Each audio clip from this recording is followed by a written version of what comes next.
Assalamualaikum warahmatullahi wabarakatuh. Waalaikumsalam warahmatullahi wabarakatuh.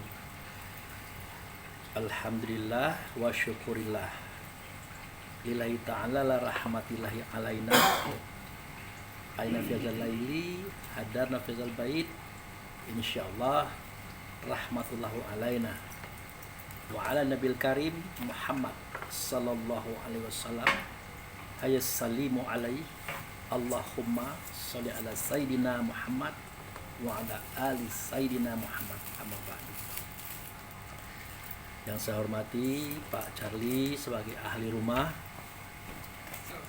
Pak Wel, dan kita semua. Kita banyak bersyukur kepada Allah, dengan anugerahnya kita diberi kesehatan dan kekuatan, sehingga dengan itu kita dapat hadir dan datang di rumah ini dalam kebaikan dan kebenaran untuk mempermudah langkah-langkah kita menuju jalan selamat, yaitu Allah dan Rasulnya. Kemudian salawat dan salam kita persembahkan kepada Nabi Muhammad Rasulullah Sallallahu Alaihi Wasallam.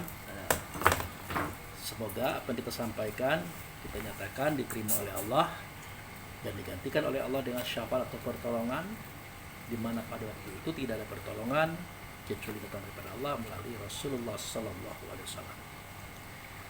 Jadi para hadirin, para penonton video kami, kita sudah lama absen, tidak mengaji, otomatis tidak bikin video karena salah seorang daripada anggota kita memenuhi undangan Allah ke Baitullah kota Mekah, dan sekarang beliau sudah kembali, alhamdulillah, dan insyaallah beliau adalah Haji Mabrur.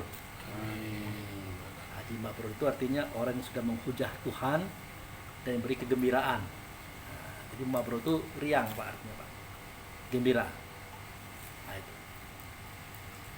Dan pada malam hari ini kita kembali memasuki kajian, di mana tema kita malam ini adalah napak tilas Tuhan. Nah, itu.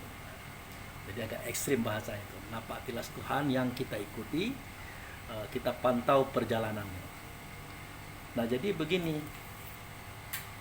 Seketika seorang muslim sholat, pertama kali itu mereka membacakan ataupun mengucap takbiratul ihram. Nah, takbiratul ihram itu bunyinya Allahu Akbar. Apa artinya Pak Charlie? Allah Maha Besar. Jadi takbiratul ikram itu artinya takbir itu membesarkan, ikram itu memuliakan. Nah, jadi seketika kita mengatakan Allahu Akbar yang pertama, nah itu namanya takbiratul ikram. Kemudian Allahu Akbar yang lain bukan takbiratul ikram, takbiratu intiqal, artinya takbir yang mengikuti. Nah, waktu kita menyatakan takbiratul ihram itu, kita membesarkan, kita memuliakan. Maka Allah balik bertanya, Abu Fikri, engkau membesarkan? Ya, membesarkan siapa? Nah, ya karena kita memang awam ya Pak. Membesarkan engkau ya Allah. Engkau memuliakan? Benar ya Allah. Memuliakan siapa? Memuliakan engkau ya Allah. Dan jawaban kita itu sama Pak. Mungkin se-Indonesia itu setuju itu. Tapi karena kita adalah orang yang beri akal untuk berpikir, apa mungkin kita bisa membesarkan Allah? Allah itu maha besar, tidak bisa dibesarkan lagi. Kalau ada yang bisa membesarkan dia. Nah, kita ini kan kerdil, kecil, bahkan lebih kecil lagi dari debu jika dipandang dari sisi pandangan Allah. Nah, ternyata bukan kita yang membesarkan Allah, termasuk memuliakan juga. Allah itu maha mulia, tidak bisa dimuliakan lagi. Kalau ada orang yang bisa memuliakan Allah, berarti orang itu lebih mulia daripada Allah. Sedangkan kita ini hina dina, artinya banyak celah, banyak kotornya itu. Rupanya dalam hal ini Kata Allah, seketika kamu menyatakan Allahu Akbar, nah, itu yang dibesarkan itu ya kamu, yang dimuliakan itu ya kamu. Aku yang memuliakan, kata Allah. Gitu. Kalau kamu menyatakan takbiratul ihram. Nah, sejarah Allahu Akbar ini adalah napak tilas daripada Allah itu sendiri. Seketika dari Allah dia berubah jadi Rabb, dari Rabb dia berubah nyata pada Basyara. Nah, ini yang tidak dipahami oleh sebagian adik-beradik kita. Seketika mereka menyatakan takbiratul ihram itu, Pak. Jadi seketika kita mengatakan Allahu, nah itu masih Allah. Nah, kemudian jatuh Akbar. Nah, di Akbar itu sudah ada Allah di situ. Alif itu Allah, kabaro itu sifat. Nah, Allah gaib, kabaro gaib, maka Allah menyatakan diri pada sosok.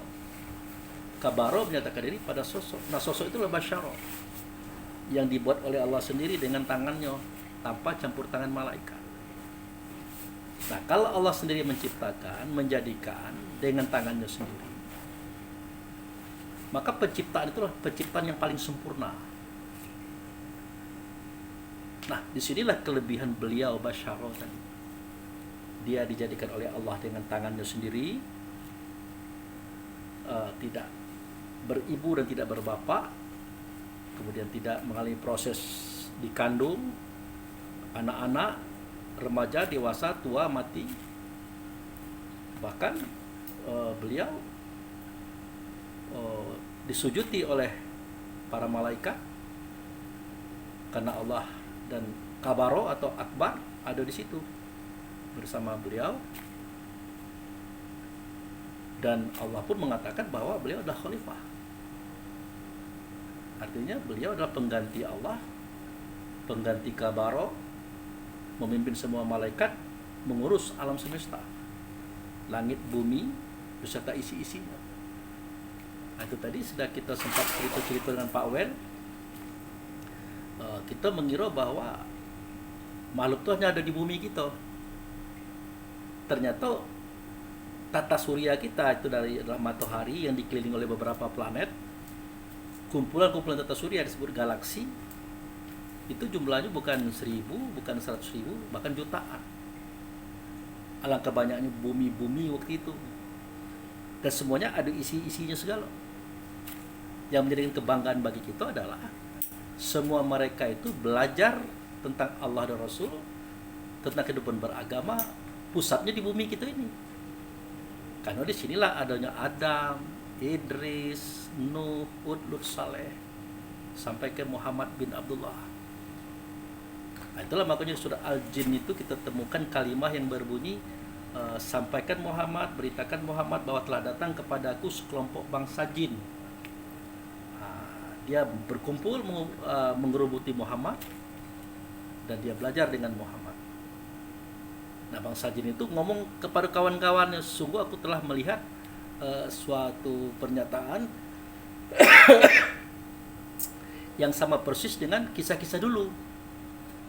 Artinya para jin ini pernah juga bertemu dengan nabi-nabi terdahulu gitu, dalam mengkaji tentang Allah, Rasul, dan kehidupan, termasuk situasi mereka sebagai pengisi alam semesta.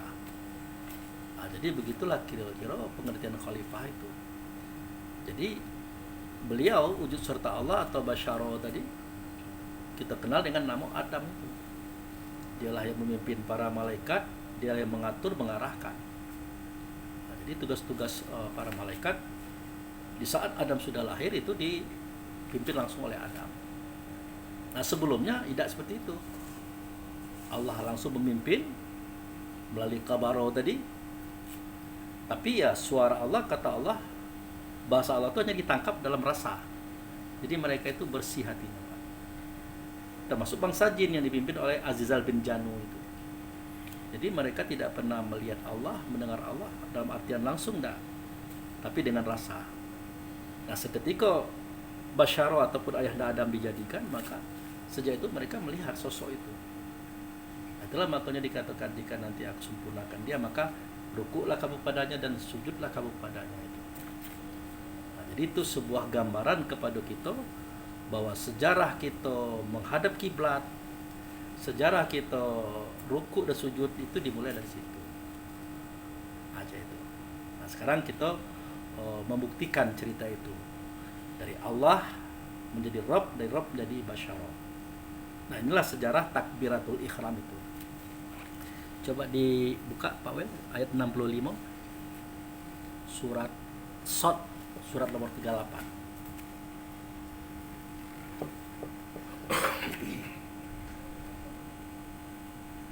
أعوذ بالله من الشيطان الرجيم بسم الله الرحمن الرحيم قل إنما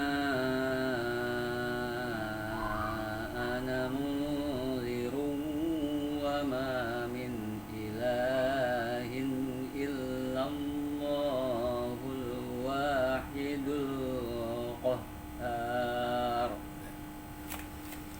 Katakanlah dalam turun Nabi Muhammad, sesungguhnya aku hanya seorang pemberi peringatan. Tidak ada Tuhan selain Allah yang Maha Esa lagi Maha mengalahkan.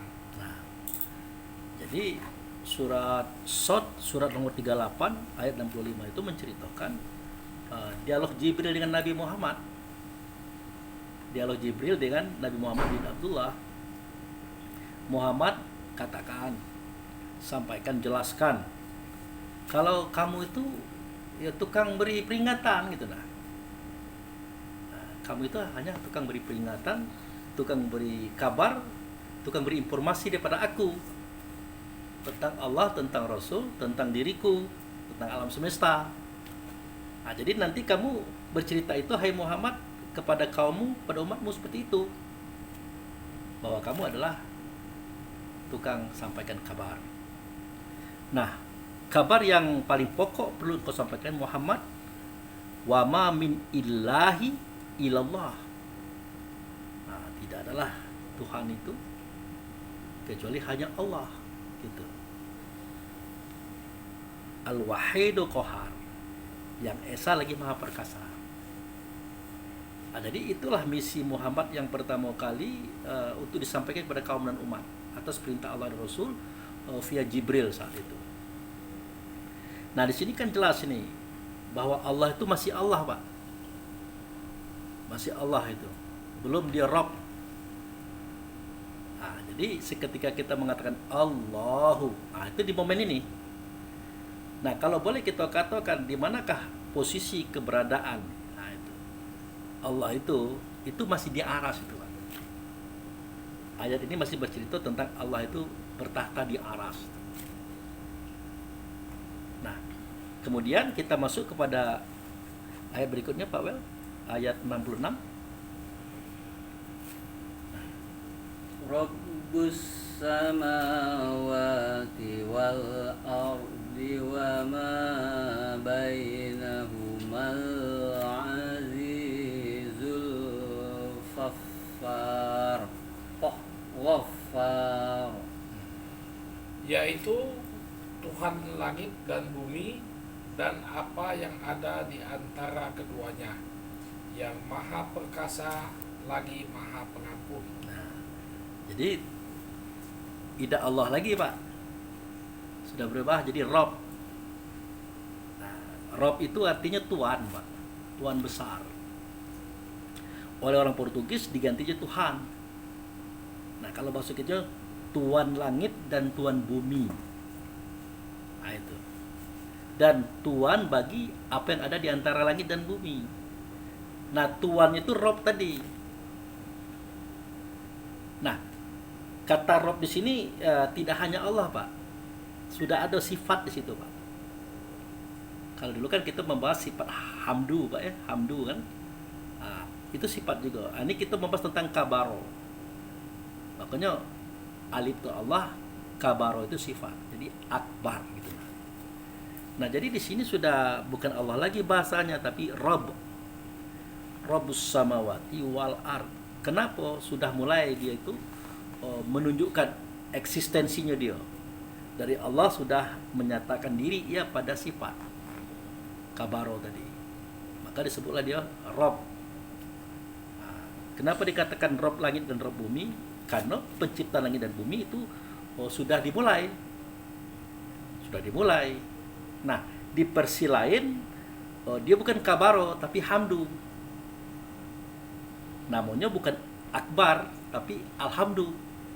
Nah, itu bisa kita lihat di surat Al-Ankabut ayat 63. Kita buka.